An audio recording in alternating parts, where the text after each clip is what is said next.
Hi friends, हम सुन रहे हैं मुझे जान चाहिए। हमने अब तक देखा वर्षा का जो जीवन है, वर्षा का जो कैरियर है वह बहुत अच्छा चल रहा है। न हमने न वर्षा ने उम्मीद की थी कि वह इतनी ऊंचाइयों तक पहुंचेगी। पहुंच गई है। आगे देखते हैं अब क्या होगा। मंगलमय हो मिलन तुम्हारा। अचानक सप्तपदी का मौसम आ गया था। आशा महल की शूटिंग खत्म होते ही वर्षा लखनऊ पहुंच गई थी। पांडे ने फोन पर बहुत इशरार किया, मैडम 2 अच्छे प्रस्ताव हैं, आप सीधी आ जाइए। सिनेमा से बहुत बोर हो गई हूँ पांडे जी, वर्षा ने कहा। हफ्ते भर दूसरे माहौल में रिलैक्स करूंगी। 4 दिन वर्षा ने दिव्या के साथ गप्पे लड़ाई, नींद का बचा हुआ कोटा पूरा किया और प्रिया के साथ बैडमिंटन खेली। 5वें दिन शाम को मिट्ठू ने अपने घर दावत रखी थी। उसने हजरतगंज के अलावा चौक में भी एक मेडिकल स्टोर खोल लिया था। 2 बच्चे हो गए थे। परितृप्त गृहस्थी का सुख बदन पे तोंद के रूप में दिखाई देने लगा था। बहुत दिनों के बाद लखनऊ की याद आई, मिट्ठू ने कहा। मिट्ठू के लिए अपनी पुरानी भावनाएं याद आईं और वर्षा के मुंह पे मुस्कान आ गई। भावनाओं की यह कैसी नियति है, वर्षा ने सोचा। गोल चेहरे पे सजी धजी मिट्ठू की पत्नी हाथों में ट्रे लिए रोहन के सामने खड़ी थी। अगर मेरी कलात्मक लालसा तीव्र न होती तो आज इस घर में यह भूमिका मैं निभा रही होती, उसने सोचा। प्रतिक्रिया के रूप में सिर्फ विस्मित सा कौतुक भीतर जागा। बहुत दिनों बाद लखनऊ आई हो। रात को लौटने पर दिव्या बोली, कैसा लगा? वे ड्राइंग रूम में बैठी थी। सौम्य मुद्रा की तस्वीर किताबों के रैक के बगल में लगी थी। बहुत शांति मिली। जी चाहा कि लखनऊ के उस पहले प्रवास की बात करे जब वह गर्मियों की छुट्टी में नाटक करने के लिए आई थी। पर आशंका हुई कि उन दिनों की याद करते हुए वह भावुक हो जाएगी। शहर कुछ बदल गया है ना? शहर उतने नहीं बदलते जितने हम बदल जाते हैं, दिव्या मुस्कुराने लगी। वर्षा ने वही कहा जो वह महसूस कर रही थी। प्रदेश की राजधानी के जिस रविंद्र मंच पर पहली बार अभिनय करते हुए वह आतंकित थी, वहीं आज शाम संगीत नाटक अकादमी की ओर से मुख्यमंत्री की अध्यक्षता में उसका अभिनंदन किया गया था। रोहन ने बाद में बताया, प्रेक्षागृह के भीतर और बाहर ऐसी भीड़ उन्होंने नहीं देखी थी। मीडिया के द्वारा मेरे आंचल में ढेर सारा यश डाला जा रहा है, दिव्या ने अपने भाषण में कहा। भाषा बिल्कुल दूसरी है। मैंने सिर्फ इतना किया है कि वर्षा जी के हाथों में एक कुंजी थमा दी। उसके चारों ओर के दरवाजे बंद थे। उन्होंने जिस दरवाजे में कुंजी लगाई वह खुल गई। वर्षा जी बाहर निकली और अपने लंबे रास्ते पर बढ़ते चली गई। हम उनके आभारी हैं कि वह कभी कभी मुड़कर हमारी ओर देख लेती हैं। जिस लंबे रास्ते पर चलकर मैं आज के इस पड़ाव तक पहुंची हूं, वर्षा ने धन्यवाद देते हुए कहा। वह चमक धमक भरा, जटिल और मायावी है। अगर किसी को स्पंदनहीन और यांत्रिक होने से बचना हो तो यह जरूरी है कि वह अपने पद चिन्हों को देख ले और अपनी जड़ों को न भूले। मेरी यह यात्रा ऐसी ही एक कोशिश है। जो कुंजी दिव्या जी ने मुझे थमाई थी वह अमूल्य धरोहर की तरह आज भी मेरे पास सुरक्षित है और लंबे दुर्गम पथ में अनेकानेक अवरोध उससे दूर हुए हैं, जो कलात्मक भी थे और व्यक्तिगत भी। आज इस समय मैं उन दिशाहीन अंधेरे क्षणों को याद कर रही हूँ जब दिव्या जी ने प्रकाश रेखा की तरह वह कुंजी मेरे सामने झलकाई थी। वर्षा, महादेव भाई, प्रिया ने रिसीवर बढ़ाया। समारोह में चीफ सेक्रेटरी श्री सहाय से परिचय हुआ। वर्षा को सहसा याद आया, गृह प्रवेश के समय न आ पाने की व्यवस्था में महादेव भाई ने अपने सुपरसीड हो जाने की दारुण गाथा लिखी थी। वर्षा ने जिक्र कर दिया था। श्री सहाय ने कहा, आप अपने भाई से विस्तार पूछकर रोहन जी को बता दें। जो मेरे हाथ में होगा मैं अवश्य करूंगा। रोहन ने आते ही इटावा में नियुक्त अपने पुलिस सुपरिटेंडेंट मित्र को फोन करके महादेव को बुलाने का अनुरोध किया था। जिस हैंड कांस्टेबल को पुलिस सुपरिटेंडेंट ने महादेव के पते पे भेजा वह उनके ससुर निकले। संयोग सिर्फ मुख्यधारा सिनेमा में ही नहीं होते, वर्षा ने मुस्कान के साथ सोचा था। वर्षा, तुम हो? भाई असहज और आशंकित लगे। हाँ, आप भाभी, बच्चे सब अच्छी तरह है ना? हाँ, सब ठीक है। आप जरा मुझे अपने केस की डिटेल्स दे दीजिए। कागज रोहन को देते हुए वर्षा को शाहजहांपुर के दारुण दिन याद आए और उसमें भाई की भूमिका। जिल्ली ने बताया था कि सिने पत्रिकाओं के करदम प्रसंग के बीच वर्षा की नुक्ताचीनी करने पर भाई और किशोर के बीच झगड़ा हो गया था। बड़े और कमाऊ हो जाने के आत्मविश्वास से भरे हुए किशोर ने महादेव के मुंह पे कह दिया था, I have seen all your जुल्म्स। वर्षा, सब लोग मसूरी चलेंगे। प्रिया ठुनकी, बहुत मजा आएगा। मुझे दिल्ली पहुंचना है प्रिया, अनुपमा की शादी है। वर्षा ने उसके सिर पे हाथ फेरा। गर्मियों में चलेंगे। तभी फोन की घंटी बजी। शिवानी, प्रिया ने रिसीवर बढ़ाया। डार्लिंग, कितनी मुश्किल से तुम पकड़ में आई हो, शिवानी की आवाज़ सुनाई दी। अच्छा, कल सुबह तुम दिल्ली आ रही हो? 2 दिन बाद तो मैं वैसे भी आ रही हूँ। मेरी डोली उठने के बाद आओगी? अच्छा ही हुआ, शिवानी के भाई संतोष की मुस्कान से बोले। पंडित के मंत्रों के साथ शिवानी 7 फेरे ले रही थी। आगे NII स्टेटस का विनय था। डैडी के पुराने सहयोगी का बेटा। मॉडर्न स्कूल में वह शिवानी और हर्ष के साथ था और सेंट स्टीफेंस में हर्ष के साथ। शिवानी के लिए विनय का आकर्षण ऐश्वर्य के दिनों से उजागर था, पर हर्ष के कारण उसे अपने पर जब्त करना पड़ा था। पिछले साल जब विनय 1 महीने के लिए भारत आया तो मैं भाव शून्यता में थी, शिवानी ने बताया। अश्विन ने अपने को पीछे खींच लिया था। मुख्य कारण यह था कि डैडी और भैया के साथ उसके वाइब ठीक नहीं रहे। मैंने भी उसके प्रति ऐसा लगाव महसूस नहीं किया कि स्टैंड लेने की सोचूं। बड़े नामालूम ढंग से हम दोनों एक दूसरे से छिटक गए। मुद्दत के बाद विनय से मिलने के बावजूद मैंने बहुत मधुर महसूस किया। विनय के प्रति डैडी भैया की प्रतिक्रिया तो सकारात्मक थी ही, फिर हमारे व्यावसायिक हित भी जुड़ने लगे। मॉन्ट्रियल स्थित विनय की कंपनी के बने बनाए कपड़ों का बड़ा आदेश हमारी कंपनी को दिया। पिछले शुक्रवार को विनय ने एकाएक मेरे सामने शादी का प्रस्ताव रखा। मैंने हाँ कर दी। इतनी जल्दी विनय के घर वालों की तरफ से हुई, शायद उन्हें किसी कैनेडियन लड़की से खतरा था। शिवानी खिलखिलाई। यह हंसी उन्मुक्त और विजय से दीप्त थी। ऐसी हंसी वही युवती हंस सकती है जो कुछ घंटों बाद वधू बनने वाली हो। क्या तुम वहीं बस जाओगी? वर्षा ने पूछा। 2 दिन पहले शिवानी ने अपनी नौकरी से इस्तीफा दे दिया था। कल सुबह वह विनय के साथ एक वस्त्र मेले में भाग लेने पश्चिम जर्मनी जा रही थी। कुछ साल तो लगेंगे ही, शिवानी मुस्कुराई। विनय का कहना है जब हमारा पहला बच्चा ऑफिस संभालने लायक हो जाएगा तो स्वदेश लौट आएंगे। अश्विन प्रसंग की शुरुआत में शिवानी की आंखों में जो स्तिग्ध प्रफुल्लता थी उसकी और मोहक गहनता इस समय दिखाई दे रही थी। वर्षा में सचमुच डरने लगी थी। अपनी सहेलियों में अकेले पड़ जाने वाली मैं आखिरी हूँ। मुझे क्यों भूल गई? तुम अनअटैच्ड नहीं हो। शिवानी मुस्कुराई। वह सीधे वर्षा की आंखों में देख रही थी। ऐसी बेबाक उसके निगाह में पहले कभी नहीं दिखाई दी। क्या ईर्ष्या का कोई जर्रा शिवानी के मन की तलछट में शेष रह गया था? और इस मोड़ पर जहां उसकी नियति निश्चित रूप से हर्ष से अलग हो रही थी, कोई सीली चिंगारी सुलग उठी थी। क्या उस बेबाकी पर विजय की जीनी रंगत भी थी कि अपने अलग रास्ते को मैंने भीतर की पूरी उष्मा के साथ स्वीकार कर लिया है? वर्षा ने पलकें झुका ली। दाईं ओर के समूह में सुजाता, योगेश और मम्मी थी। वर्षा उन्हीं के साथ बैठना चाहती थी, पर शिवानी की भाभी उसे खींच कर ले गई। पालम से वर्षा सीधी मम्मी के पास गई थी। अनुपमा और सुजाता अलग अलग उसे एयरपोर्ट पर लेने आई थी। अनुपमा की मौजूदगी अच्छी रही। हर्षवर्धन प्रसंग को सिर्फ छुआ गया। काफी दिनों से नहीं लिखा, मम्मी बोली। बहुत व्यस्त होंगे मम्मी, मुक्ति का अगला शेड्यूल होना है ना। रंजना कौन है? सुजाता ने पूछा। हम लोगों की मित्र हैं दीदी। पल भर सोचकर आगे जोड़ा। मिडिल एजिड है, मुक्ति की प्रोड्यूसर। वर्षा ने अपना चेहरा भरसक कोरा रखा। हर्ष को रहने की मुश्किल है। ऐसी मुश्किल तो नहीं, रंजना जी का बड़ा फ्लैट है। मैंने कितना इसरार किया पर सिल्वर सैंड में रहने को तैयार नहीं हुए। ठीक तो है, मम्मी ने टिप्पणी की। मुक्ति के बारे में मैंने बहुत अच्छी रिपोर्ट पढ़ी है, सुजाता ने कहा। सुजाता के तेवर बदले हुए थे। पहले की स्नेहमयी और भाई की क्षमता पे अगाध विश्वास करने वाली बहन हताश एवं मोहभंग की किरचे चुन रही थी। अब तो सुन ले प्रभु, मम्मी ने कहा। देखो शिवानी की शादी भी हो रही है। देखते देखते तुम इंटरनेशनल स्टार बन गई हो। सुजाता मुस्कुराई। मुरली वाणी ने चाहा तो अब देर नहीं होगी दीदी। वर्षा ने हाथ जोड़े। कांग्रेचुलेशंस। अनुपमा और उमेश द्वारा कागजों पर हस्ताक्षर करने के बाद मजिस्ट्रेट ने मुस्कान से कहा। बधाई अनुपमा। वर्षा ने हाथ मिलाया। मुस्कुराती अनुपमा की हाथ की पकड़ में उमंग का दबाव था। आंखें खिली हुई वर्षा के सामने पल भर के लिए अनुपमा की पुरानी छवि कौंधी। मंदिर में चतुर्भुज को माला पहनाते हुए फिर आज की शादी में अनुपमा विलीन हो गई। अनुपमा के विभोर माता पिता ने आशीर्वाद दिया। शादी पहले भोपाल में होना तय हुआ था, पर सादगी के लिए बेकल अनुपमा और उमेश के आग्रह को परिवार ने मान लिया। लड़की रास्ते पे आ गई है, यही बहुत है, मम्मी ने कहा था। सबकी खुशी के पीछे वर की उपयुक्तता थी।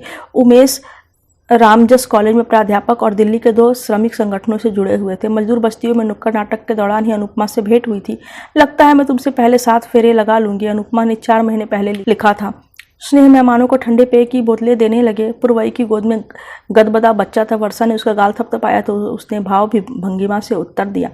अभी से मिमिक्री करने लगा है, पुरवाई लाड़ से बोली। थिएटर वाले की औलाद है ना। पिछली शाम वर्षा उनके डिफेंस कॉलोनी स्थित बंगले पे हो आई थी। स्नेह अब खेमका की 2 कंपनियों में बोर्ड ऑफ डायरेक्टर्स के सदस्य थे। सब कुछ बदल गया है वर्षा। स्नेह बोले, हम लोगों को कोई नाटक देखे 1 साल हो गया होगा। वर्षा के मन में मंडी हाउस का सांप की पंक्तियां उभरने लगी। स्नेह ने उसकी ओर देखा तो वह हल्के से मुस्कुरा दी, कुछ कहा नहीं।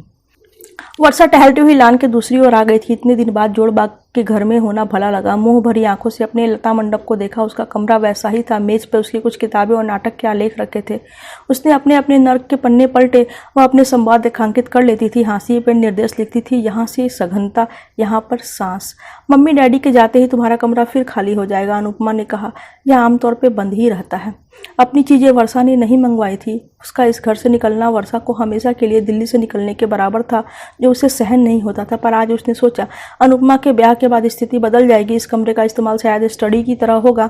जब तक वर्षा ने रिपटरी से इस्तीफा नहीं दिया था, अनुपमा घर खर्च के उसके भाग के रूप में भेजा चेक लेती रही। पर इस्तीफा देने के अगले महीने जब उसने चेक भेजा तो अनुपमा ने उसे वापस करते हुए लिखा, अब तुम यहाँ नहीं रह रही हो तो मैं यह चेक कैसे ले लूँ? तुम्हारा कमरा तुम्हारा है, पर पैसे तभी देना जब तुम यहाँ फिर आकर रहने लगो। यहाँ मैं किसी को रखने नहीं जा रही हूँ, इसलिए चिंता करने की ज़रूरत नहीं। यह बड़ी फिल्म पूरी होते ही आ जाओ। तुम्हारे बिना मेरी ज़िंदगी का पैटर्न भी बदल गया है, जो अच्छा नहीं लगता।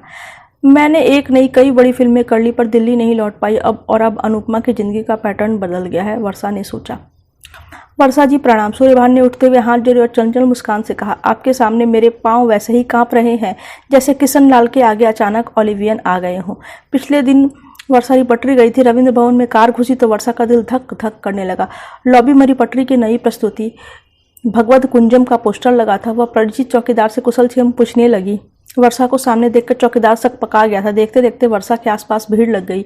लिफ्ट से निकलकर अपनी अल्मा मेटर में घुसते हुए रोमांच आया। बगल की दीवार पे 3 बहनें की उसकी तस्वीर लगी थी। लॉबी में वर्षा के पांव ठिठक गए। इस जगह के साथ उसके अब तक के जीवन के सबसे गहन आसंग है। आज वह जो कुछ भी है इन्हीं दीवारों की बदौलत है। वह जैसे मंच पर चढ़ने से पहले उसे छूकर हाथ माथे से लगाती थी, जी चाह उसी तरह दहलीज छूकर उसका बंधन कर ले।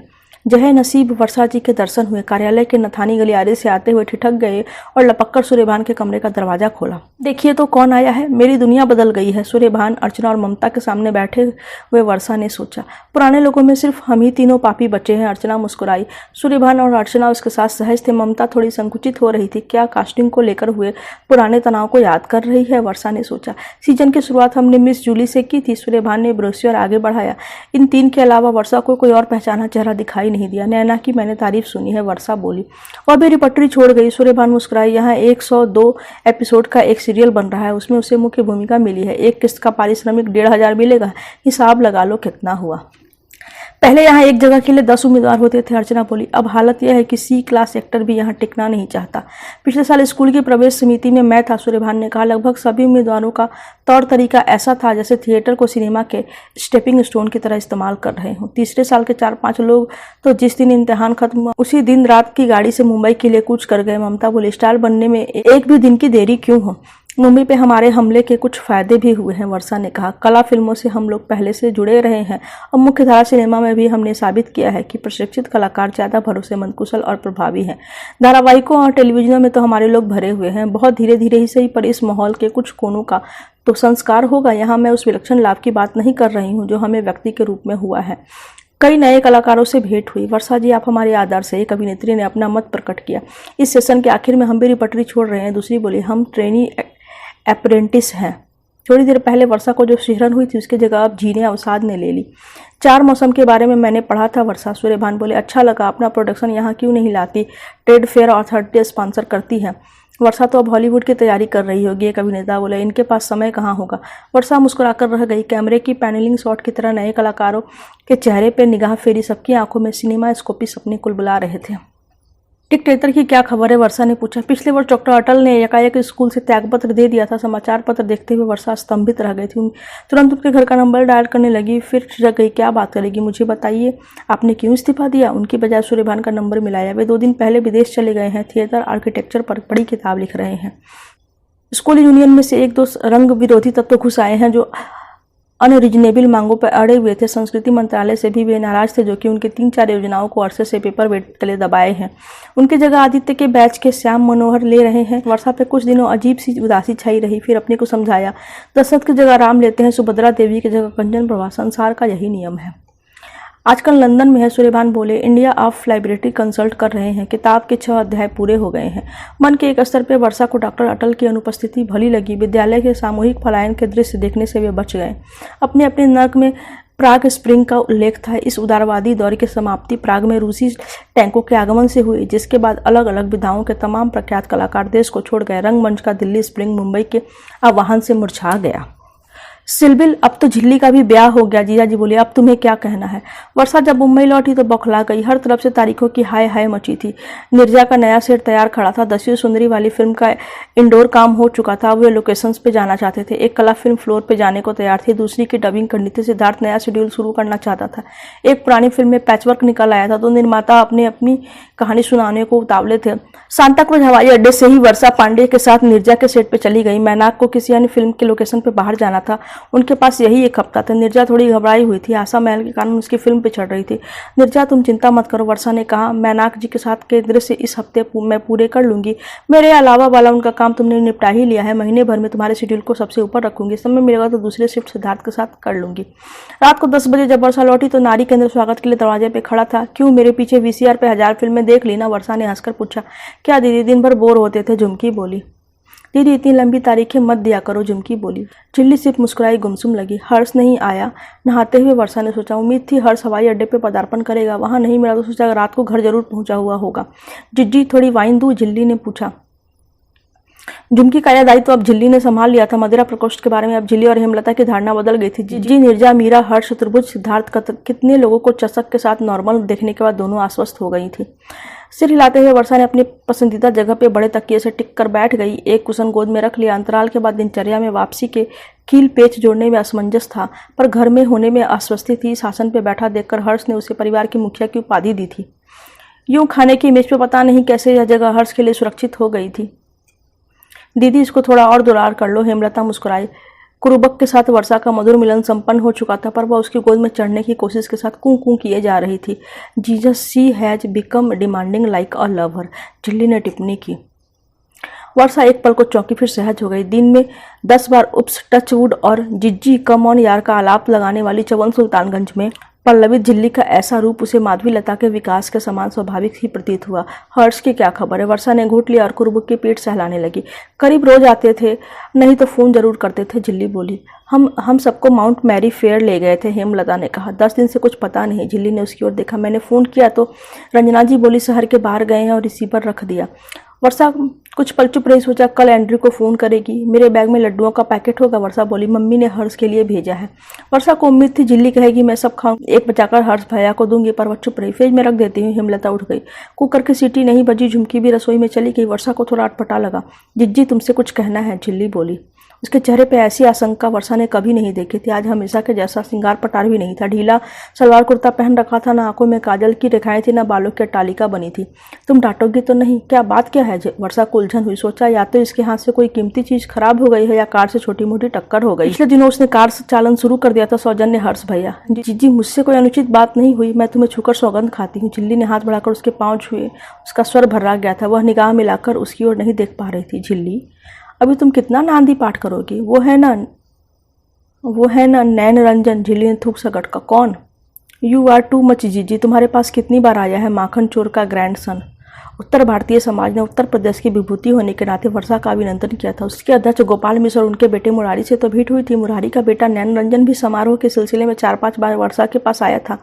पहली बार आने का कारण था वर्षा का प्रमाणिक जीवन वृत्त लेना, जिसे स्मारिका में प्रकाशित होना था। लगभग 50 साल पहले गोपाल मिश्र लोटी डोरी और सत्तू की पुटली बांधकर मुंबई आए थे। अब वह माखन चोर प्राइवेट लिमिटेड के मैनेजिंग डायरेक्टर थे, जिसकी कोलाब की सियार और क्रॉफोर्ड मार्केट से मुलुंड तक 21 दुकानें थी। माखन चोर शुद्ध दूध, दही और उत्तम मिठाइयों के लिए मशहूर था। मुख्य कार्यालय और निवास का 3 मंजिला बंगला जोगेश्वरी में ही था, जहां दूसरे की डेयरी में दूध दुहने से गोपाल मिश्र ने अपना उद्यम शुरू किया था। पिछली बार नैन रंजन से मिलकर ही वर्षा प्रमोदित हो गई थी। उसका मनोहारी रूप निश्चलता और विनयशीलता देखते ही बनती थी।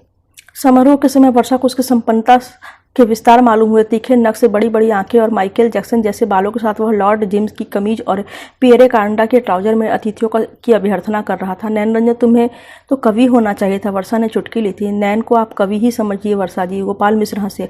अंतर इतना ही है कि इसकी रचनाएं सुनने की चीज नहीं, चखने की है। आप इसके हाथ की बनी केसरिया बर्फी खाकर देखिए, 2 पल के भीतर आपके मुंह में न घुल जाए तो कहिएगा। फैक्ट्री में क्वालिटी कंट्रोल नैन के हाथ में है। यह सुनकर बता देता है कि कौन से थाल का खोया ठीक है, कौन से थाल का नहीं।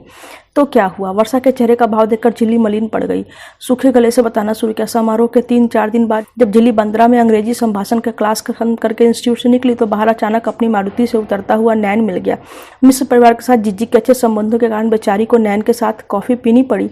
कालांतर में नैन के साथ न्यू टॉकीज में मैटिनी में उसने 2 फिल्में देखी, ब्रेकडाउन और टर्फ। वीडियो लाइब्रेरी में भी आने से पहले अनबियरेबल लाइटेंस ऑफ बीइंग के जिस कैसेट को घर लाकर झिल्ली ने वर्षा की वाहवाही पाई थी, वह वस्तुतः नैन की देन थी।